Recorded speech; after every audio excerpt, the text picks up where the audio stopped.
바울은 지금 은사 얘기를 쭉 하는 것 같지만 어떤 은사가 더 낫고 어떤 은사가 덜하고 그 얘기를 하고 싶은 게 아니라 바울이 하고 싶은 얘기의 핵심은 어디 있어요?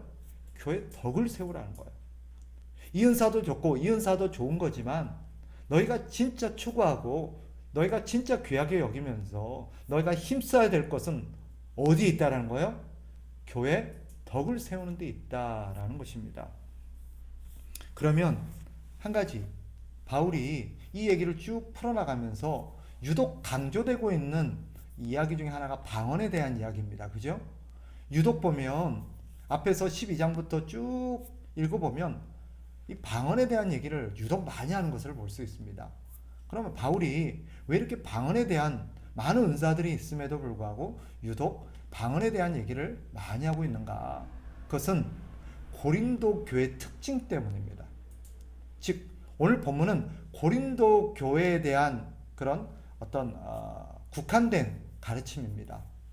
유독 고린도 교회에서 방언에 대한 어떤 중요성들이 강조되고 있었고 그러면서 많은 성도들이 방언을 유독 추구하고 있는 이 경향과 그 교회 분위기에 대해서 바울이 지금 얘기하고 있는 것입니다. 전부 다 너도 나도 방언이 제일이다. 그리고 전부 다 방언 말하는 데만 혈안이 되어 있고 방언을 통해서만 다들 지금 마치 은사가 방언밖에 없는 것처럼 그렇게 강조되고 있는 이 고린도교의 분위기에 바울이 지금 하고 있는 얘기가 오늘 본문입니다.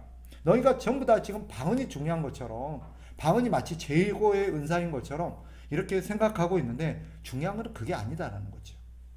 그러면 고린도 교회가 왜 이렇게 방언에 대해서 좀 유독 관심이 많고 방언에 대해서 이렇게 강조를 많이 했을까요?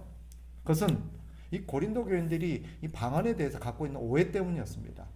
그들은 이 방언을 마치 이 하늘의 언어, 천상의 언어처럼 생각해서 방언을 말하는 사람은 마치 굉장히 영적으로 신령한 사람인 것처럼 다른 성도들과는 달리 마치 한 차원은 다른 어떤 특별한 신령한 존재인 것처럼 굉장히 어떤 그런 영적인 수준에 올라가 있는 사람인 것처럼 간주되고 있는 것이 그 당시 고린도 교회의 분위기였기 때문입니다. 그러니까 그 당시 방언을 막 유창하게 말하고 방언을 막 하고 있으면 이 사람은 굉장히 신령한 사람이고 믿음이 아주 성숙한 사람이고 굉장히 높은 수준의 어떤 영적인 사람인 것처럼 간주되고 있는 분위기에 바울이 지금 하고 있는 얘기가 뭐예요? 지금 방언이나 어떤 특정한 은사가 어떤 사람의 이 영적인 수준을 말하는 것도 아니고 어떤 은사가 더 귀중하고 더 중요하고 뭐 그런 걸 말하려는 게 아니라는 거예요. 그게 중요한 게 아니라는 거예요. 중요한 건 뭐다?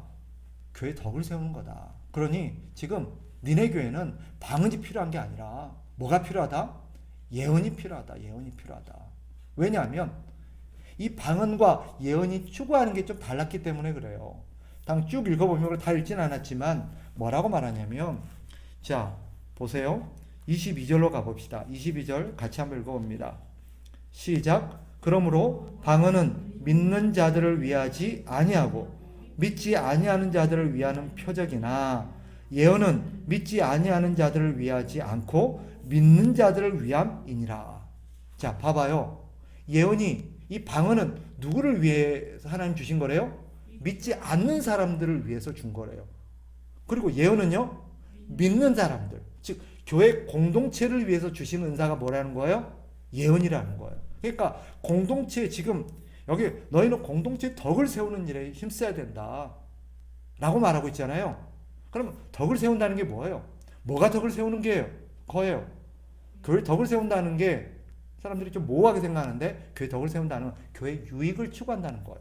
어떤 것이 교회에 더 유익하고 어떤 것이 교회 지체들에게 더 유익하냐는 거예요. 그래서 교회가 목적이 뭐예요? 은사를 주신 거지. 교회를 온전하게 세우는 데 목적이 있는 거예요. 그러니까 덕을 세운다는 건 뭐예요? 교회가 교회 되도록 온전한 교회가 되도록 교회를 세우는 일에 무엇이 더 유익한가? 더 유익한 것을 추구하는 것이 덕을 추구하는 거예요. 쉽게 표현하면 덕을 세운다는 게 뭐예요? 교회 유익을 구하는 거예요. 교회가 온전해지고 성도들이 더 믿음 가운데 성장해서 교회가 교회다워지도록 교회를 세워나가는 일에 뭐가 더 유익하다? 그것이 교회의 덕을 세우는 거예요. 그게 바로 예언이라는 거예요. 지금 너희는 전부 다 방언에만 관심 있는데 교회 유익을 위해서는 뭐가 더 낫다? 예언이 더 낫다라는 거예요. 여기서 한 가지 짚고 넘어갈게요. 아마 생각하기에 우리가 이 방언과 예언에 대해서 사람들이 많이 오해를 하고 있는데, 오늘 본문에서 바울이 뭐라고 말해요?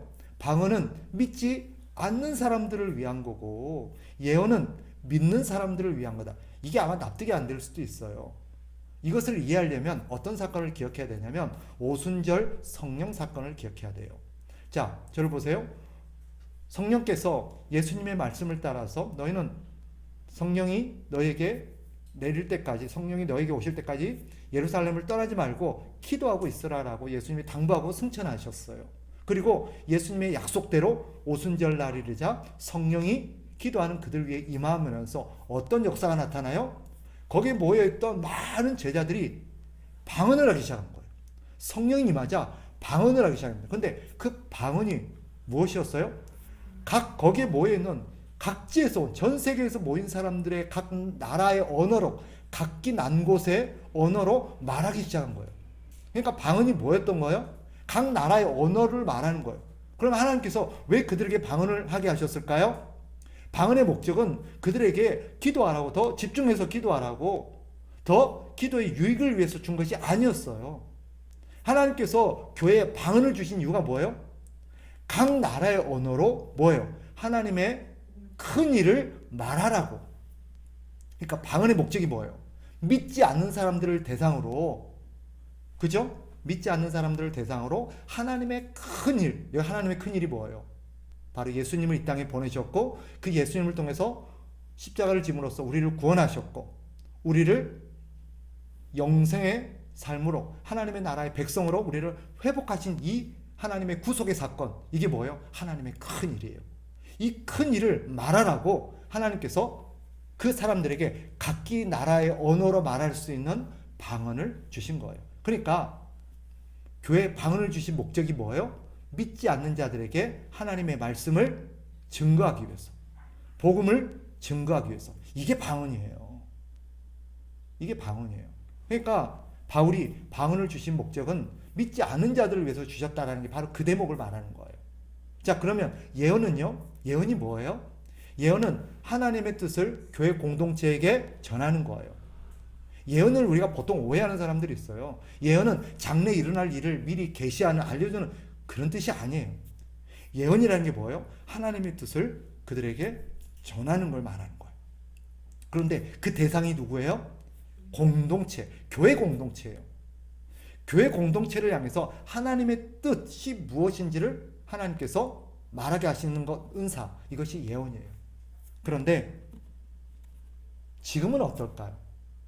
지금도 하나님께서 당시 고린도 교회는 유독 이렇게 방언과 예언의 은사들을 주신 이유가 뭘까요?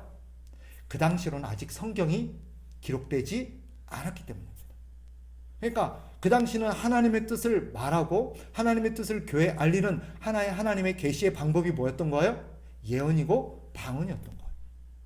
방언의 목적은 뭐예요? 믿지 않는 사람들에게 하나님의 뜻을 전달하는 데 있다면 믿는 공동체를 향한 하나님의 뜻을 전달하기 위해서 하나님 주신 은사가 예언이었던 거예요. 그런데 지금은 성경이 완성이 되었고 성경이 다 기록되었어요. 그러니까 더 이상 예언이나 방언이 필요가 없는 것입니다. 그 시대에는 아직 성경이 기록되기 전이었기 때문에 하나님께서 주신 것입니다. 그런데 지금 14장에서 하고 싶은 얘기는 뭐예요? 교회의 덕을 세우라는 거예요. 지금 하나님께서 너에게 은사를 주신 것은 뭐하라고 주셨다? 교회를 세우는, 교회의 유익을 위해서, 교회가 교회되게 하기 위해서, 교회를 온전하게 세우기 위해서 은사를 줬는데 이 사람들이 지금 은사를 가지고 뭐하고 있는 거예요? 자기 자랑을 하고 있는 거예요. 내가 얼마나 믿음이 좋은지, 얼마나 신령한지, 내가 얼마나 영적으로 이렇게 높은 수준에 있는지를 지금 방언이라는 어떤 은사를 가지고 자랑하는 거예요. 그러면서 고린도 교회 안에 나타났던 문제가 뭐예요? 교회 덕을 위해서, 교회 유익을 위해서 하나님께서 사용하라고 은사를 줬는데 저마다 은사 가지고 서로 자랑질을 하고 있는 거예요. 그럼으로써 교회 덕이 아니라 오히려 교회를 어지럽히고 혼란스럽게 하고 서로에게 시기와 질투와 경쟁을 하게 하는 이런 어처구니 없는 일이 벌어진 고린도 교회 문제를 바울이 바로잡기 위해서 지금 이 14장에서 이 얘기를 하는 거예요. 그러니까 바울이 하고 싶은 얘기는 뭐예요? 무엇이 공동체에 유익한지, 무엇이 공동체의 덕을 세울 수 있는 은사인지를 보라는 거예요. 방언이 아니라는 거예요. 지금 너희 교회는 뭐가 더 중요하다는 거예요? 예언하는 게 더 필요하다는 거예요. 그러니까 이런 질문이 제기됐겠죠. 그러면요, 예언을 준 사람들은, 예언하는 사람들과 뭐 어떻게 해요? 하나님 이 예언을 방언하는 은사를 받은 사람은 어떻게 해요? 방언도 하나님 주신 거잖아요. 그죠? 그럼 방언의 은사를 받은 사람은 어떻게 해요? 라고 하니까 바울의 대답이 뭐예요? 자, 13절로 가봅니다. 같이 한번 읽어봐요. 시작. 그러므로 방언을 말하는 자는 통역하기를 기도해라. 하나님 너에게 방언을 주셨냐? 그러면 하나님께서 무엇도 구해라? 통역도 구해라는 거예요. 방언이 뭐라 그랬어요? 하나님께서 믿지 않는 자들을 향하여서 하나님의 뜻을 전달하기 위해서 주신, 쉽게 말하면 외국어예요. 그죠? 각 나라의 언어예요. 그러니까 어떤 사람들마다 각기 다른 나라의 언어로 말을 하게 쓸 거예요. 그런데 문제는 뭐예요? 말하는 사람이 자기가 말하면서도 자기가 무슨 말 하고 있는지를 모르는 거예요. 하나님 주시니까 막 말은 하는데 듣는 사람도 무슨 말인지 모르겠고 말하는 사람도 무슨 말인지 모르고 있는 거예요.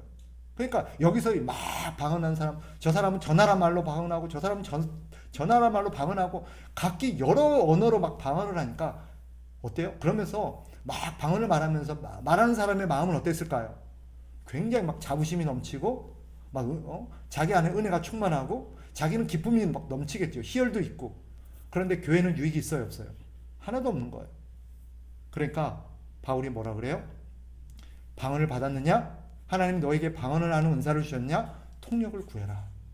그래요. 이것이 무슨 뜻인지 교회에 유익되게 하라라는 것이 바울의 결론이다.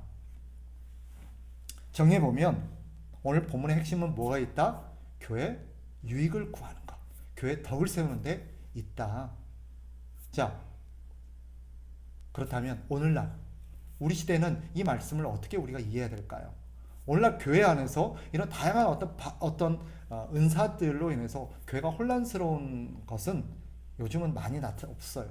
특별히 이렇게 특정한 어떤 교파나 오순절 계통이나 순복음이나 이런 어떤 특별한 교단에서는 지금도 어떤 여러 가지 성령의 은사들을 적극적으로 추구함으로써 이런 다양한 은사들이 나타나곤 하는데, 그런 은사가 정말 성령께서 주신 것이냐라는 것은 별개로 하고, 오늘날 그렇지 않는, 오늘날 이런 은사 때문에 혼란이 없는 우리 오늘날 현대 교회는 이 말씀을 어떻게 적용해야 될까? 지금은 그 당시에는, 그 시대에는 이런 방언이나 예언의 은사가 필요했습니다. 왜냐?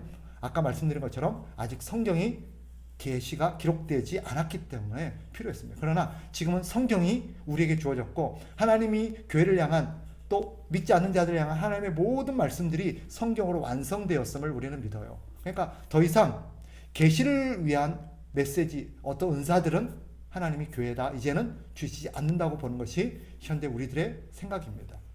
그렇다면 오늘 우리 시대에는 또 다른 은사들이 있겠죠, 그죠? 하나님께서 교회를 위해서 주신 은사들이 또 있습니다. 사람들마다 은사가 달라요. 또 잘할 수 있는 게 달라요. 어떤 사람은 교회를 예쁘게 잘 꾸밀 수 있는 사람이 있고, 어떤 사람은 교회 행정을 잘하는 사람이 있고, 교회는 가르치는 걸 잘하는 사람이 있고, 노래를 잘하는 사람이 있고, 악기를 잘 다루는 사람이 있어요. 다양한 어떤 은사들이 있을 수 있습니다. 중요한 건 뭐예요? 하나님이 나에게 어떤 재능과 은사를 주셨냐, 이런 것들을 우리가 잘 생각해서 이런 것들을 사용하되 어떻게 하라는 거예요?